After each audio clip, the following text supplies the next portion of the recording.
Bonjour et bienvenue. On retrouve notre invité de la semaine, le président de l'Assemblée de Corse, Jean-Guy Talamoni. Bonjour. Bonjour. On va écouter, comme on vous le disait hier en se quittant, Manuel Valls, le Premier ministre. Alors c'était au lendemain en fait de votre élection à la tête de l'Assemblée de Corse et Gilles Simeoni à la tête de l'exécutif de Corse, avant votre rencontre avec lui. Donc on écoute son intervention, c'était sur la radio d'un de nos confrères et puis bien évidemment on entendra votre sentiment puisqu'en plus vous l'avez rencontré entre-temps. La Corse est dans la France et dans la République. Et aucun discours, en Corse ou en français, ne pourra remettre en lien ce question, ce lien. La Corse participe depuis ô combien de temps de l'histoire de la nation. Mais je connais le discours des indépendantistes. Je vous rappelle qu'ils ont fait 7% aux dernières élections. Moi, je discuterai avec le président de l'exécutif, M. Simeoni, sur ce qui était prévu depuis déjà un certain nombre de mois, c'est-à-dire sur la collectivité unique de la Corse. Mais il y a des lignes rouges, comme on dit, qui là ne peuvent pas être discutées. L'amnistie des prisonniers politiques, il n'y a pas de prisonniers politiques. La co-officialité, il n'y a qu'une seule langue dans la République, c'est le français. Un statut de résident pour les Corses, ce plan fiscal, c'est contraire à la Constitution. La Corse est dans la République, la Corse est dans la France, la langue, c'est le français, et chacun doit se rappeler de ces grands principes. Les grands principes de Manuel Valls, vous Oui, lui... bon, d'abord c'est assez savoureux d'entendre Manuel Valls se livrer à une étude des chiffres, notamment des élections en Corse, parce que effectivement en Corsica Libera, les indépendantistes ont fait 8%, c'est-à-dire le tiers des voix des nationalistes, c'est-à-dire de l'actuelle majorité. Manuel Valls est Premier ministre de la France en ayant fait 5,63% aux primaires de son parti. Donc à cet égard, je crois que c'est assez amusant de le voir donc se livrer à cette étude et à ses commentaires. Non, pour redevenir plus sérieux, je crois qu'aujourd'hui, nous disons un certain nombre de choses. Les Corses ont voté pour que les choses changent. Ils ont voté pour que les nationalistes et eux seuls, puisque c'était une liste qui était uniquement composée de nationalistes, pour que les nationalistes, disais-je, soient aux responsabilités en Corse. Ce faisant, ils ont quand même donc dit que la Corse est une nation. Et ça, c'est un fait qui est incontournable. Et il devrait être incontournable aussi vu de Paris. Alors après, nous savons que M. Valls a également des ambitions, c'est tout à fait respectable, dans son pays, la France, et il estime devoir arriver aux plus hautes responsabilités, et sans doute pense-t-il que la question corse, ou le dossier corse comme ils disent, est de nature à éventuellement à entraver la marche vers le pouvoir.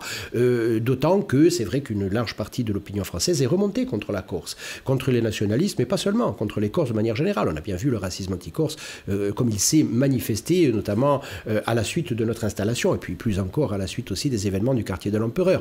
Donc M. Valls, qu'est-ce qu'il fait? Eh bien, il est dans la posture, il est dans la communication, et il communique évidemment à l'adresse de l'opinion française, et pas de l'opinion corse. Lorsque nous l'avons rencontré, les choses étaient beaucoup plus détendues, le discours était beaucoup moins martial. Je ne dis pas que nous avons avancé beaucoup sur les questions qui nous intéressent, je pense à l'officialité de la langue, le statut de résident ou l'amnistie, mais ce qu'il y a de certain, c'est qu'il était dans un état d'esprit fort différent, parce qu'il sait très bien que la façon qu'il a eu de décrire les nationalistes et leur accession au pouvoir, eh bien, que ça n'est pas juste et honnête. Et la première chose qu'il a commencé par nous dire lorsque nous l'avons rencontré avec Gilles Simeoni, c'est « Votre accession aux responsabilités est un événement majeur, ça ne m'a pas échappé ». Bon, alors vous voyez un petit peu, il y a évidemment ce qu'il pense et ce qu'il dit lorsqu'il n'y a pas de caméra, et puis il y a également ce qu'il va dire à un moment donné lorsqu'il s'adresse à l'opinion française. D'ailleurs, il n'a pas d'ailleurs les mêmes propos lorsqu'il est sur les organes de presse corse, du reste. Et on l'a vu à chacune de ces visites, on voit bien qu'il... Bon, alors, y compris pendant les primaires dont vous parliez, où il était beaucoup plus ouvert. Absolument, où il était ouvert, où il s'est prononcé clairement pour l'autonomie. Donc, bon, maintenant, nous savons très bien, à un moment donné, les contingences électoralistes, politiciennes qu'il peut y avoir à Paris. Ce que nous disons simplement, c'est qu'à un moment donné, ces contingences politiciennes devraient s'éclipser lorsqu'il s'agit de questions importantes. Parce que la question corse, bien sûr, pour nous, c'est l'affaire de notre vie. Pour Paris, ça n'est qu'un dossier. Mais quand même, c'est une question qui a entraîné des drames, c'est une question qui est susceptible aujourd'hui d'être réglée définitivement. Et on voit bien, avec la décision historique du FLNC il y a de cela 1 an et demi, on voit bien les possibilités qui s'offrent aujourd'hui à la Corse et à la France aussi pour de nouvelles relations. Je crois qu'il serait criminel de ne pas saisir cette chance qui s'offre à la Corse, qui s'offre à la France, de trouver un terme définitif au conflit qui a duré 40 ans. Et la première chose, c'est de consolider l'apaisement. Et il n'y a pas aujourd'hui, à l'heure où nous parlons, de signal positif de la part de Paris pour consolider l'apaisement, malgré les efforts que nous faisons, notamment depuis que nous avons accédé aux responsabilités à la collectivité territoriale de Corse, avec Gilles Simeoni en particulier, et avec l'ensemble des responsables de la CTC, nous faisons des efforts considérables. Mais du côté de Paris, aujourd'hui, on est toujours dans les postures et on continue à flatter la partie de l'opinion française qui est carrément anti-Corse. Et ça n'est pas bien. Pas dans l'apaisement, on a même plutôt l'impression que c'est des portes qui se ferment, qui étaient entrouvertes et qui se ferment ou pas? Des portes qui se ferment, moi je dirais pas ça, parce qu'en même temps, je crois qu'il s'agit de gens intelligents, et ils savent très bien qu'à un moment donné, ils ne pourront pas rester dans le déni de démocratie, et même dans le déni de réalité. À un moment donné, on voit bien qu'on n'est même plus dans le déni de démocratie, on est dans le déni de réalité, lorsqu'on fait comme si c'était rien passé, alors que manifestement, eh bien, la société corse est totalement bouleversée. Sur le plan des idées, depuis quelques années, eh bien, toutes les idées des nationalistes ont été validées par une majorité massive à l'Assemblée de Corse, mais au sein de la société corse, on le voit bien. Bon, la question de l'amnistie, à Paris, on nous dit il n'en est pas question, il n'y a pas de prisonniers politiques. Bon, là, on est vraiment dans le déni de réalité. D'autant qu'on sait très bien que pour l'administration pénitentiaire, il y a des prisonniers politiques corses à travers le statut de mouvance. Donc, c'est tout à fait reconnu. On sait aussi qu'il y a une législation spéciale qui s'applique donc, en matière politique. Donc, il y a évidemment des prisonniers politiques, notamment en Corse, dans les prisons françaises. Bien, on peut aussi dire qu'il fait nuit à midi, après avoir fermé les volets. Mais tout ça ne peut pas tenir longtemps. Et à mon avis, à Paris, il y a beaucoup de gens qui le savent, M. Valls le premier. Donc, à un moment donné, ce déni de démocratie, ce déni de réalité va devoir s'estomper pour faire place à une politique véritablement sérieuse. Et nous sommes certains que ce gouvernement ou un prochain gouvernement sera obligé de changer de position à l'égard de la Corse. Parce que vous savez, ce qui a changé depuis maintenant quelques semaines, c'est que nous sommes désormais aux responsabilités. C'est que le temps ne travaille plus contre nous de la même manière. Alors c'est vrai qu'il y a des choses préoccupantes pour notre langue, on sait qu'il y a des choses préoccupantes pour nos prisonniers, on sait qu'il y a des choses préoccupantes pour les Corses. Mais en même temps, nous savons que ce qui s'est passé en décembre, c'est quelque chose qui, sauf cataclysme, sauf erreur grossière de notre part, ne devrait pas pouvoir entraîner de retour en arrière. Vous savez, un peuple qui va vers son émancipation, à un moment donné, il ne revient pas vers moins de liberté. Et donc, nous, aujourd'hui, nous sommes sereins.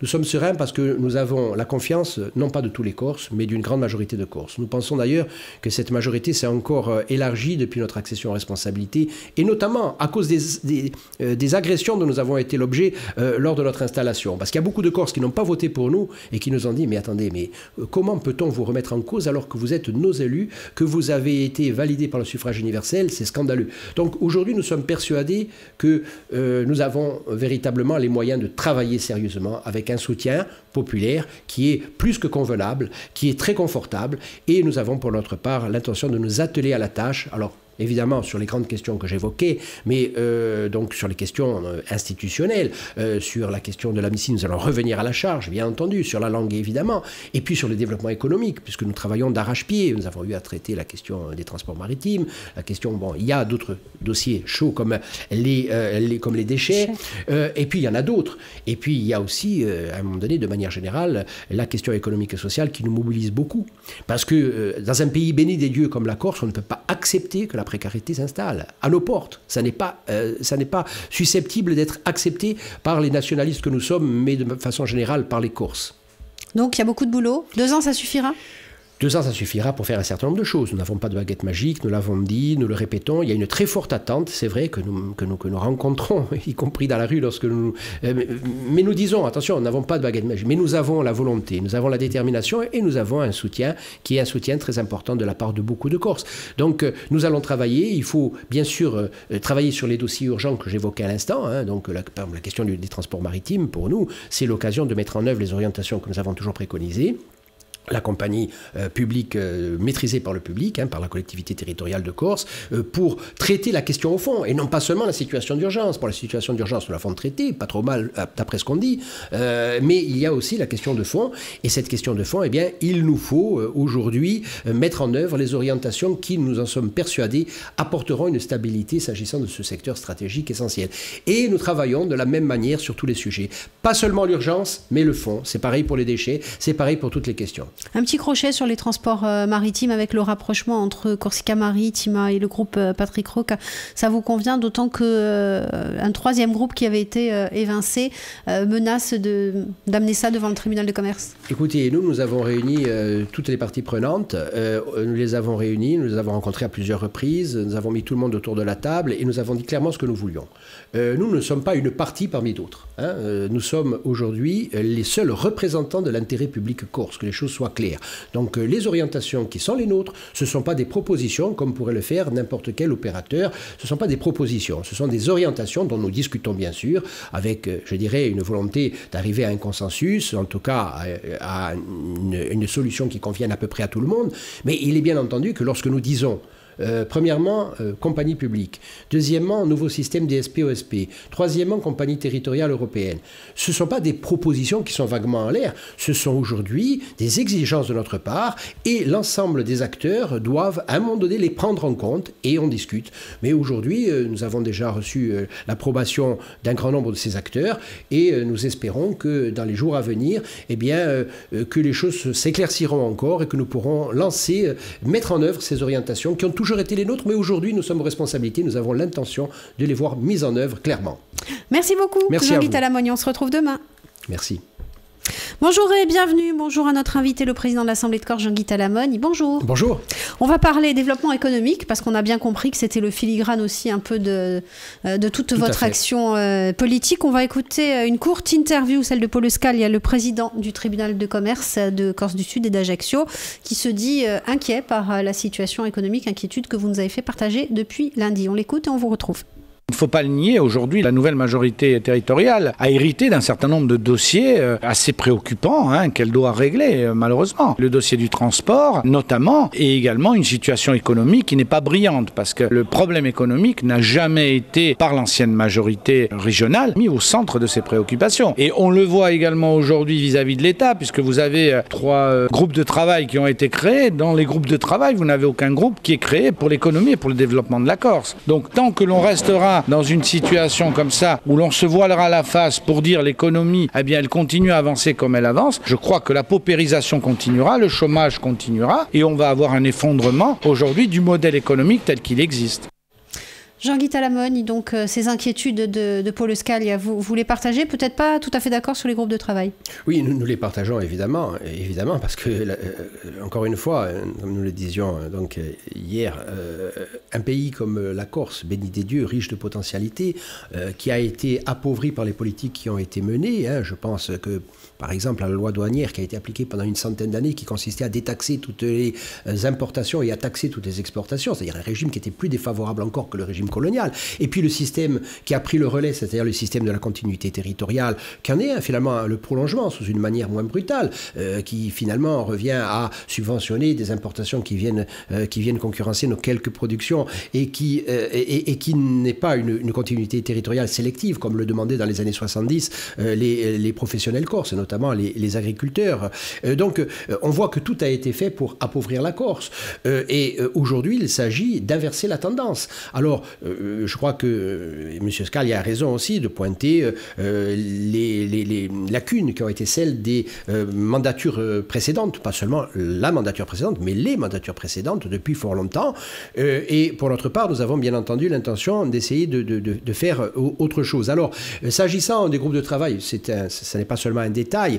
Je préciserai simplement que nous avons consacré, lors de l'entretien de 2 heures avec Manuel Valls, une part très importante de nos échanges à la question économique et sociale. Donc elle n'a pas été oubliée, ni par nous, ni même, pour être honnête, par le Premier ministre de la France. Nous en avions parlé d'ailleurs avec M. Cazeneuve lorsque nous l'avions rencontré avec Gilles Simeone à la préfecture d'Ajaccio il y a de cela quelques jours. Donc la question économique est une question évidemment qui est au centre aussi de nos débats avec Paris. Ça c'est tout à fait clair. Alors la question des groupes de travail, ce sont des groupes de travail qui ont été faits sur les sujets pour lesquels nous avons des propositions auxquelles Paris a décidé de ne pas répondre par l'affirmative. Ça veut dire que non, je ne suis pas d'accord avec vous, voilà un petit peu la position parisienne sur la question de l'officialité de la langue corse ou de la co-officialité de la langue corse, mais en revanche, je vais vous faire des propositions très pratiques pour développer la langue corse. Alors nous sommes très à cet égard, nous sommes plutôt enclins à penser qu'il sera très difficile de faire quoi que ce soit sans officialité, mais encore une fois, nous sommes prêts, bien sûr, à prendre en compte, ne serait-ce qu'à titre transitoire, les propositions qui pourraient nous être faites pour la langue. Et sur la question de la spéculation immobilière, parce qu'il y a un groupe de travail pour la protection du foncier, la lutte contre la spéculation immobilière, c'est dit de cette manière-là, nous sommes véritablement très attentifs à ce qui pourrait nous être proposé. Mais encore une fois, nous avons beaucoup travaillé sur ces questions, et si nous avons proposé un statut de résident, et nous l'avons proposé à l'Assemblée qui nous a suivis, c'est parce que toutes les autres possibilités ont été examinées et qu'elles ne nous paraissent pas de nature à solutionner le problème. Donc, nous sommes extrêmement perplexes quant aux propositions efficaces qui pourraient être faites du côté de Paris, mais en même temps, nous sommes prêts à les examiner. Donc, les groupes de travail, en fait, c'est un petit peu dans cet esprit-là, y compris sur la question institutionnelle. On nous dit, bon, il n'y aura pas de révision constitutionnelle, mais nous allons avancer la collectivité unique, les ordonnances et tout. Bon, très bien, de toute façon, il faut avancer pour la collectivité unique. Il va falloir que ces ordonnances soient travaillées, ce que nous allons faire dans les jours à venir. Mais encore une fois, la révision constitutionnelle, elle s'impose. Elle s'impose pour la question linguistique, elle s'impose pour la question foncière, elle s'impose pour une question qui a fait l'objet du vote unanime de l'Assemblée de Corse, qui est la fiscalité du patrimoine. Il n'y aura pas de solution pérenne sans qu'il y ait une révision constitutionnelle. Alors, ça ne sera peut-être pas pour les semaines à venir, mais il faudra qu'il y ait une révision constitutionnelle. Mais en attendant, bien sûr, nous allons, d'ici le mois de juin, accepter de travailler avec le gouvernement français sur ces sujets et nous allons examiner les propositions qui vont nous être faites pour notre langue, pour la protection de notre terre, pour des institutions perforantes. Et encore une fois, nous allons revenir avec les propositions qui sont les nôtres et parmi lesquelles, au centre desquelles, l'amnistie, parce que ça, c'est quelque chose de tout à fait incontournable. Il est hors de question qu'il y ait une solution politique qui ne prenne pas en compte ceux qui ont payé le prix fort pour la Corse, c'est-à-dire nos prisonniers et nos recherchés. Et à cet égard, à titre transitoire, le rapprochement devrait être quelque chose de réglé depuis fort longtemps. Il y a presque 15 ans un engagement formel de 4 ministres français, donc à la préfecture d'Ajaccio. Presque 15 ans après, cet engagement a été renié. Pensons que si M. Valls est un homme d'honneur, et je n'en doute pas, eh bien, il doit avoir à cœur de respecter la parole de la France. Sur le statut de résident, avant de revenir sur la situation économique, il y a un jugement qui a été rendu par le tribunal administratif de Bastia. Gilles Simeone y en a fait notamment une analyse avec peut-être des points positifs, même si évidemment ça a été rejeté. Mais dans l'argumentaire, est-ce que vous partagez ça? Oui, l'argumentaire qui a été développé, il y a des points qui sont toujours intéressants, effectivement. Cela dit, la décision elle-même, elle est ce qu'elle est, et elle ne peut pas nous convenir. Et en l'état actuel des choses, on sait très bien les difficultés qu'il y a à mettre en œuvre un statut de résident. Il faut, pour que le statut de résident soit mis en œuvre, alors c'est très bien que les municipalités, notamment sous notre impulsion, puisque nous avons donné effectivement pour instruction aux maires qui se reconnaissent dans notre démarche, je pense notamment à Corsica-Libera depuis quelques mois, nous avons demandé aux maires qui se reconnaissent dans notre démarche d'agir en ce sens pour évidemment créer aussi un rapport de force avec l'administration française. Mais nous savons bien aussi les limites sur le plan juridique de ce type de démarche. Et là, il faut une révision constitutionnelle. Mais nous sommes prêts, parce que cette révision constitutionnelle, eh bien, nous l'avons préparée en amont, pas seul d'ailleurs, dans le cadre de la commission qui était dirigée par Pierre Chaubon. Nous avons beaucoup travaillé. Nous avons amené également des propositions sur des questions qui étaient très sensibles, comme le rôle et le statut de la diaspora dans un tel dispositif, parce que, évidemment, on s'est ému à juste titre du sort de la diaspora. Que vont faire les Corses qui ne peuvent pas justifier d'une résidence de 5 ans et qui sont des Corses et qui peuvent et qui doivent pouvoir acquérir en Corse, dans leur village ou dans leur quartier. Nous avons apporté la solution technique à travers la notion de centre des intérêts moraux et matériels. Nous y tenons beaucoup, parce que pour nous, il est hors de question d'exclure la diaspora. Donc, nous avons beaucoup travaillé sur ces sujets et véritablement, nous avons un dispositif qui aujourd'hui, qui pourrait être mis en œuvre très rapidement. Encore faut-il débloquer à Paris la difficulté, et la difficulté, c'est celle de faire prendre une loi constitutionnelle. Bon, c'est vrai que pour cela, il y a deux voies. On sait très bien, pour la révision de la Constitution, il y a deux voies. Il y a la voie qui est celle du référendum, et on voit bien qu'il n'y a aucun courant politique, et notamment pas le gouvernement actuel, qui n'a pas l'intention, dirais-je, de lancer une telle démarche. Et puis il y a la voie plus simple, mais peu praticable en l'état actuel des choses, du Congrès avec une majorité des 3/5. Alors, nous pensons que dans l'avenir, cette majorité des 3/5 pourra être trouvée. D'ailleurs, nous sommes prêts, pour notre part, à aller plaider la cause de la Corse auprès des présidents de groupes du Parlement français, à l'Assemblée nationale et au Sénat, pour convaincre, y compris la droite, que la révision constitutionnelle que nous avons demandée, ça n'est pas un caprice, c'est une nécessité pour traiter les dossiers les plus importants de la Corse. Du reste, les élus de droite, à l'Assemblée de Corse, ont voté également pour la révision constitutionnelle, puisqu'il y a eu un résultat du vote qui était particulièrement massif. 46 élus sur 51 se sont prononcés pour cette révision constitutionnelle. Donc encore une fois, Paris ne peut pas, sur une question comme celle-là, faire fi d'une majorité aussi massive. Comme Paris ne peut pas faire fi de la majorité de 47 élus sur 51 à l'Assemblée de Corse, de l'unanimité du conseil départemental de la Haute-Corse et des délibérations de toutes les communes en faveur de l'amnistie. Donc tout ça n'est pas tenable du côté parisien. Si nous étions à des majorités extrêmement étroites, eh bien on pourrait dire, bien, ils peuvent encore gagner beaucoup de temps. Mais nous sommes persuadés que Paris ne peut pas continuer à dire, et puis s'il le faut, nous saisirons l'opinion européenne, pour dire, voyez, Paris qui donne des leçons de droits de l'homme à l'ensemble de la planète n'est pas capable de prendre en compte la volonté démocratiquement exprimée par un petit peuple qui a été placé sous sa tutelle et qui aujourd'hui demande de manière claire un certain nombre de choses. Donc, encore une fois, dans les mois à venir, il peut y avoir de grandes difficultés pour faire admettre un certain nombre de choses à Paris, mais nous sommes persuadés que la raison va finir par triompher, y compris de l'autre côté de la mer. Et enfin, 2 mots, parce qu'on va devoir parler quand même de ce développement économique. Il va falloir inverser la tendance. On vous a beaucoup entendu parler avec les autres élus du Conseil exécutif de transversalité. Oui, tout à fait. Cela fait partie tout à fait de nos orientations. Mais de manière générale aussi, si vous prenez le projet qui est celui de Femagour, tel qu'ils l'ont présenté à l'occasion de la campagne électorale, et vous prenez le projet de Coursiga Libre, vous voyez bien que sur les principaux sujets, notamment sur les principaux secteurs économiques, il y a une grande convergence. Et c'est cette convergence qu'il faut maintenant mettre en œuvre. Sur la question de l'agriculture, bien entendu, une agriculture de production, c'est... Dans quelques jours, nous serons d'ailleurs au Salon international d'agriculture. C'est quelque chose qui, évidemment, ça n'est pas seulement pour nous un secteur d'activité économique, c'est une part de ce que nous sommes parce que nous venons tous de là. Donc c'est important pour nous, pas seulement pour des raisons économiques et sociales, mais y compris pour des raisons culturelles. C'est une partie de notre identité. S'agissant du tourisme, contrairement à une idée fort répandue, notamment en France, les nationalistes ne sont pas hostiles au tourisme, bien au contraire. Mais il y a, de ce point de vue-là, un travail considérable qui a été fait, y compris avec les professionnels, et nous savons très bien où se situent aujourd'hui les difficultés. Bon, sans aller faire un catalogue exhaustif, par exemple, le paracommercialisme est le cancer à cet égard qu'il convient de juguler, et les choses pourraient être relativement simples si on décidait d'y mettre les moyens. Et cela n'a jamais été le cas de la part de l'administration française et des précédentes mandatures de l'Assemblée de Corse. Bien, sur l'ensemble des secteurs économiques, nous avons des idées extrêmement précises qui sont aujourd'hui connues des Corses, qui bénéficient d'un aval majoritaire, non pas unanime mais majoritaire.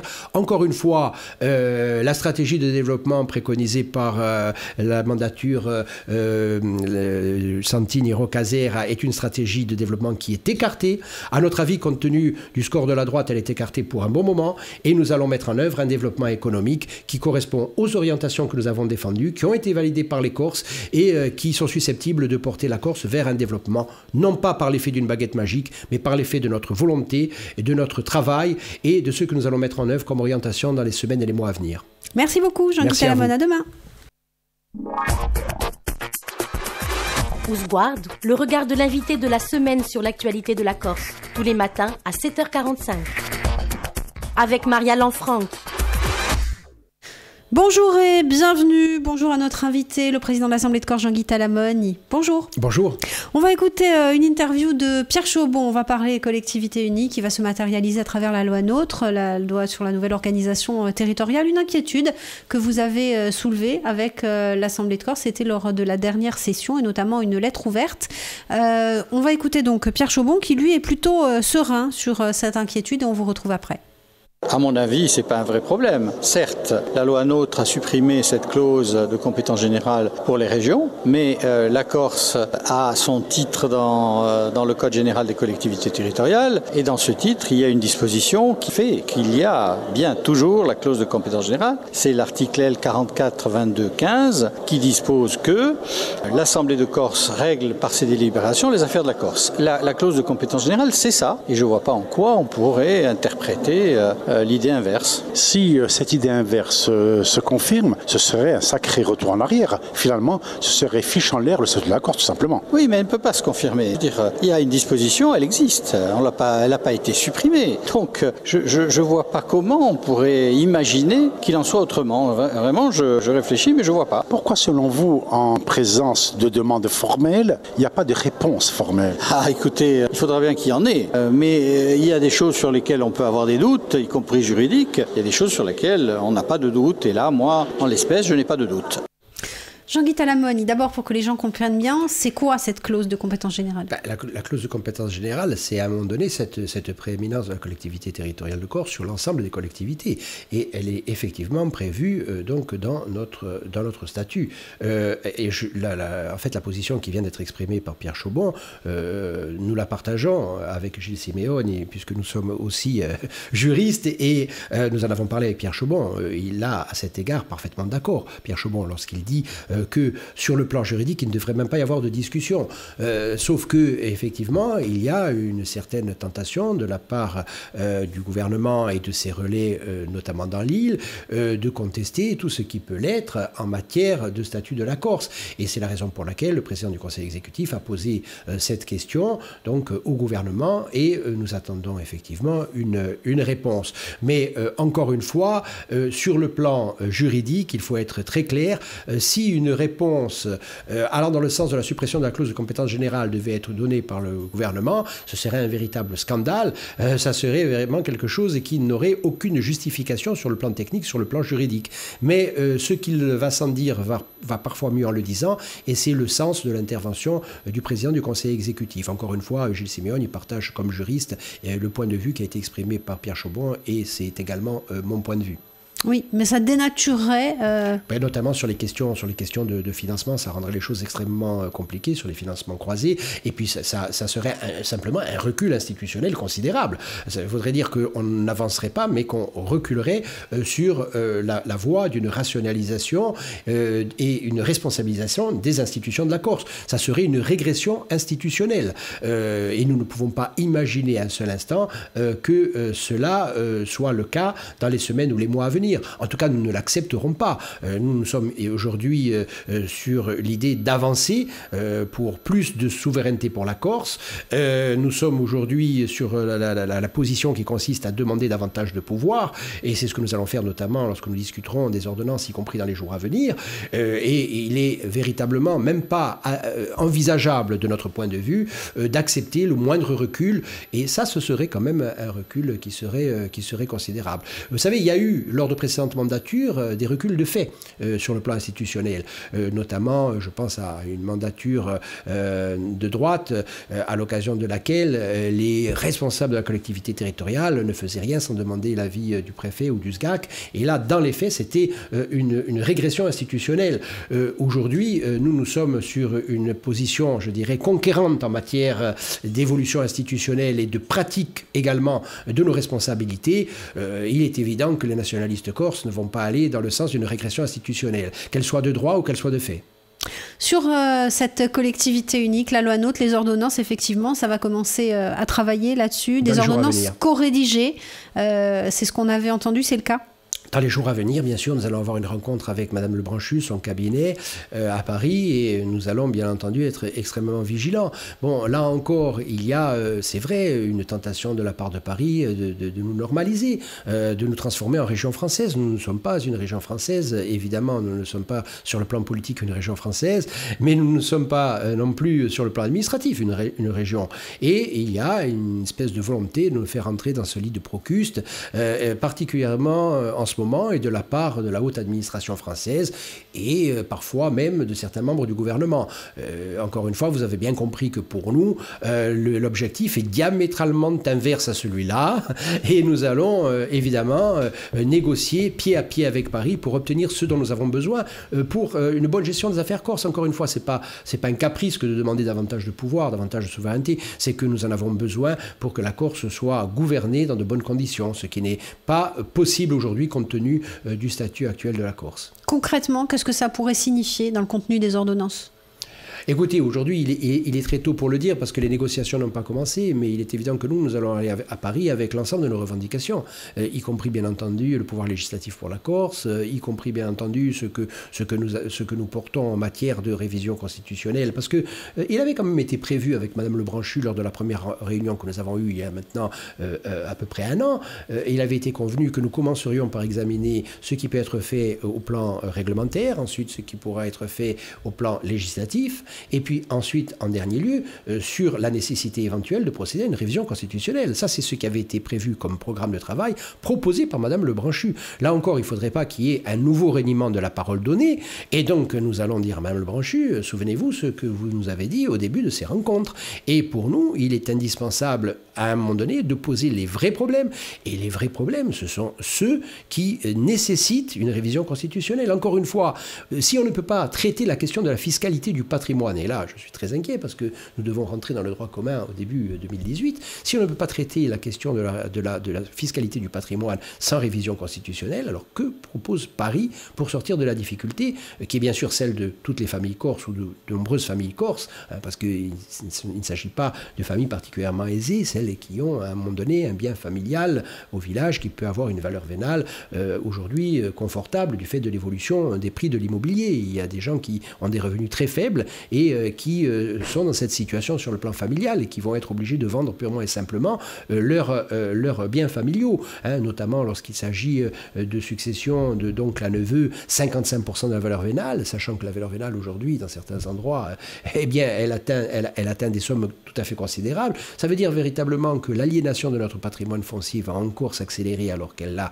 déjà des proportions particulièrement inquiétantes. Donc tout ça n'est pas tenable, tout ça n'est pas acceptable. L'administration fiscale elle-même sait très bien qu'on ne peut pas rentrer dans le droit commun compte tenu de l'état de notre foncier aujourd'hui. Donc sur une question comme celle-là, qui est très pratique, très importante, c'est un dossier prioritaire pour nous, mais il va bien falloir à un moment donné trouver une solution. Le problème, c'est que, à défaut de révision constitutionnelle, compte tenu du fait que 2 lois qui ont été votées successivement par le Parlement français ont été censurées par le Conseil constitutionnel, eh bien, il y a véritablement aujourd'hui une difficulté.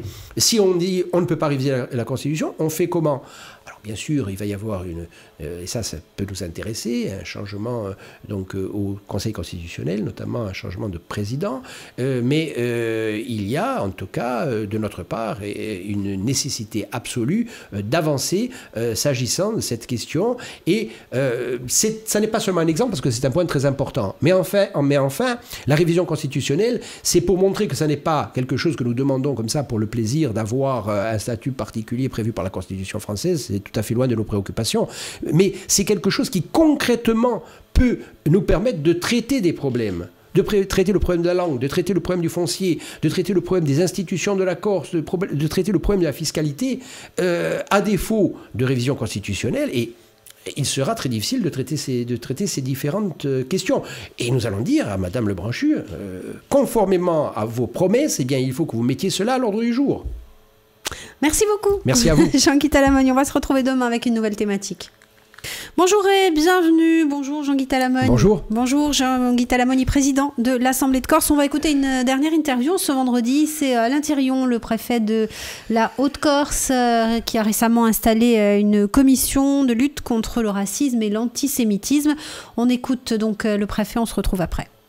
Alors le CORA qu'on installe avec le procureur vise à faire en sorte qu'on ait un vrai dispositif de prévention et de lutte contre le racisme et l'antisémitisme. Ça passe d'une part par une fonction de repérage et d'alerte pour ceux qui ont des comportements qui sont inacceptables. Et puis il y a aussi tout un programme d'action et de sensibilisation vis-à-vis de l'ensemble des publics qui sont concernés, de manière à ce qu'on s'assure que les conditions générales de prise en charge ne s'inscrivent pas dans les actes qu'on connaît et qui sont inqualifiables. Alors, dans l'autre partie de l'interview, en fait, Alain Thirion précise que ce CORA donc, avait été prévu avant les événements que l'on a appelés des Jardins de l'Empereur. Vous pensez que c'est bien qu'il y ait ce type de dispositif qui soit mis en place? Écoutez, ça ne peut pas nuire. Cela dit, pour notre part, nous ne laissons pas à l'administration de l'État français en Corse sur ce type de problèmes qui sont tout à fait fondamentaux, la paternité d'une démarche au bénéfice de la Corse. Nous avons l'intention de nous emparer à bras le corps de cette question. Nous avons d'ailleurs commencé à le faire dans l'urgence lorsqu'il y a eu les graves événements du quartier de l'Empereur avec une double agression raciste. La première contre les pompiers, puisque manifestement cela avait un caractère raciste, on a entendu ça le Corse. Et puis ensuite, donc, un lieu de prière qui a été dévasté, ce qui est également tout à fait inqualifiable. Nous avons avec Gilles Simeoni en particulier, beaucoup communiqué à ce moment-là, parce qu'il s'agissait de laver l'honneur de la Corse, qui était traîné dans la boue, notamment par les organes de presse parisiens. Nous avons beaucoup communiqué pour dire que la Corse, c'était pas ça, que c'était exactement l'inverse. Et donc, nous sommes en charge aujourd'hui des intérêts moraux et matériels de l'ensemble des Corses. Et donc, nous avons à prendre cette question à bras-le-corps. Ce qui sera fait, notamment au titre de la présidence de l'Assemblée, qui sera fait à travers la mise en place d'une conférence permanente sur la gestion de la diversité culturelle. Donc, cela a été annoncé donc, il y a quelques jours et nous sommes déjà en train d'y travailler. La diversité culturelle, il y a plusieurs modes de gestion. Le mode de gestion français dit à la républicaine française, mais encore une fois, nous n'acceptons pas que la France s'octroie le monopole de la République, parce que nous avons été une république bien avant la France, et les vertus républicaines, nous savons également ce que c'est en Corse. Donc le mode de gestion en France de la diversité culturelle n'est pas particulièrement performant. Il a d'ailleurs été rejeté par le Conseil de l'Europe lors de son étude de ces questions-là en 2006-2007. Il a été renvoyé dos à dos avec la notion de multiculturalisme, c'est-à-dire en fait des communautés qui sont juxtaposées sur un même territoire, un petit peu donc à la canadienne, je ne dis pas à la québécoise bien sûr, mais à la canadienne. Et ce qu'a préconisé le Conseil de l'Europe, c'est-à-dire l'Europe des droits de l'homme, c'est un modèle interculturaliste, c'est-à-dire en fait une gestion de la diversité culturelle à partir d'une communauté centrale qui est le peuple d'accueil. Et en fait, c'est ce que les Corses font depuis toujours, comme M. Jourdain sans le savoir, cet interculturalisme, à savoir l'intégration à travers un peuple d'accueil qui est le peuple corse, communauté de droit, à travers une langue, à travers une culture. Et c'est cela la forme de diversité, de gestion de diversité culturelle que nous préconisons pour notre part. Alors, nous y travaillons avec l'ensemble des associations, nous y travaillons avec l'ensemble de ceux qui s'intéressent à ces questions. Nous avons des débats qui sont déjà en cours et qui vont être poursuivis dans le cadre de cette conférence permanente.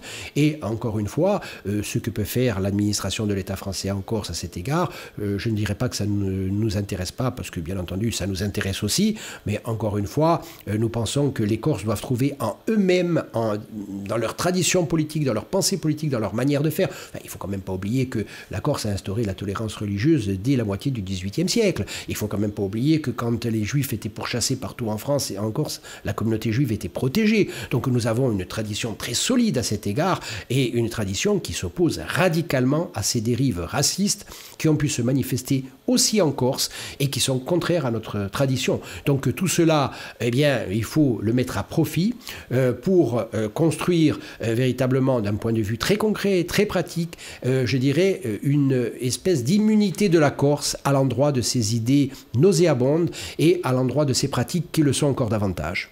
Toujours dans ce domaine, vous vous êtes inquiété de l'organisation en Corse d'un colloque, on va dire, des élus du Front National ? Oui, tout à fait. Nous avons, pour notre part, été consternés par le choix de la Corse pour tenir ce genre de réunion, de séminaire. Nous l'avons dit très clairement avec le président du conseil exécutif, nous l'avons dit conjointement. Les choses doivent être tout à fait claires. Ces idées sont diamétralement opposées à notre pensée politique, à notre tradition politique, à ce que nous voulons faire aussi aujourd'hui à travers les institutions de la Corse. En fait, c'est tout à fait contraire à notre culture, à ce que nous sommes et à ce que nous voulons être. Donc, en un mot commençant, ces gens-là ne sont pas les bienvenus en Corse.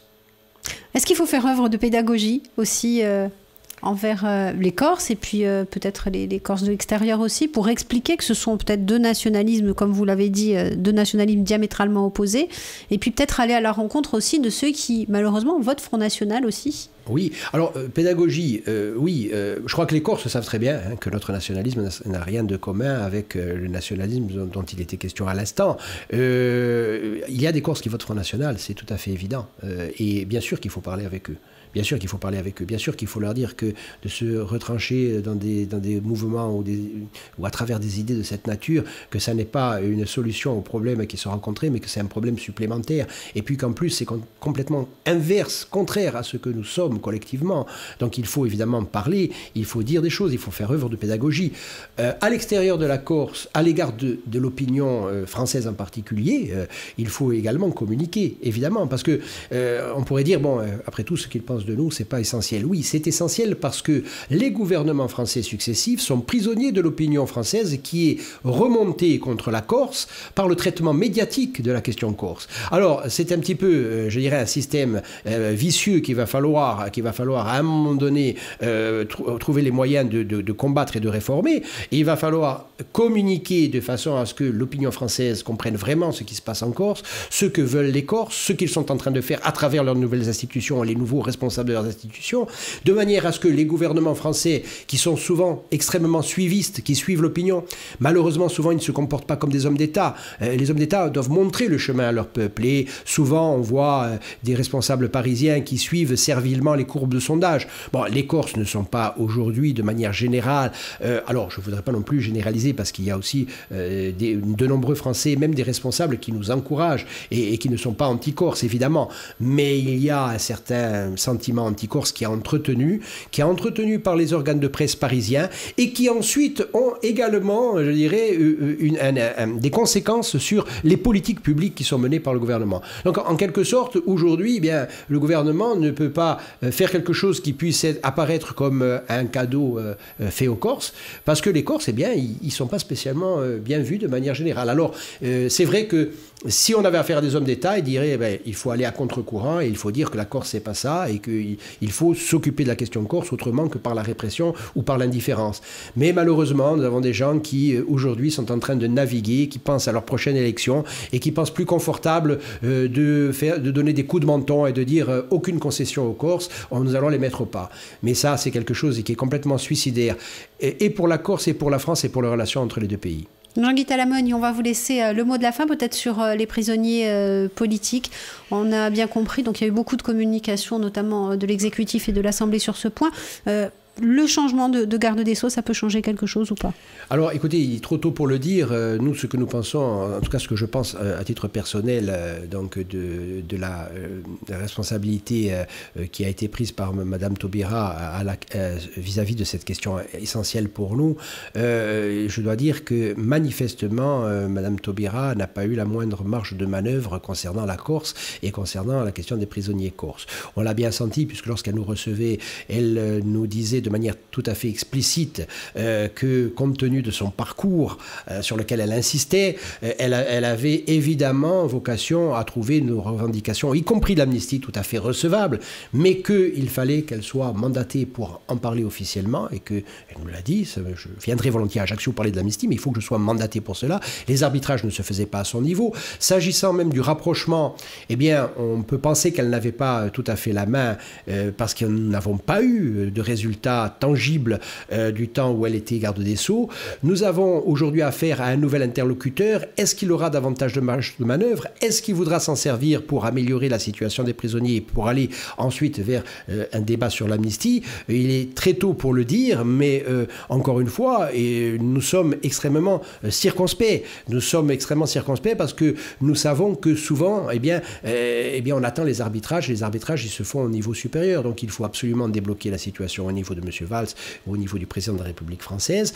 Maintenant, nous ne disons pas qu'il sera inutile de discuter avec le nouveau garde des Sceaux. Nous le ferons, bien sûr. Nous demanderons dans les jours à venir à le rencontrer et nous essaierons de... Parce que pour nous, la question des prisonniers, ce n'est pas un dossier.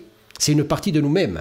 Et donc, aujourd'hui, il est hors de question pour nous de traiter cette question comme si c'était une question parmi d'autres. Non, c'est une question qui est prioritaire. Il y a des gens qui souffrent aujourd'hui, il y a des familles, il y a aussi des incidents de plus en plus nombreux dans les prisons.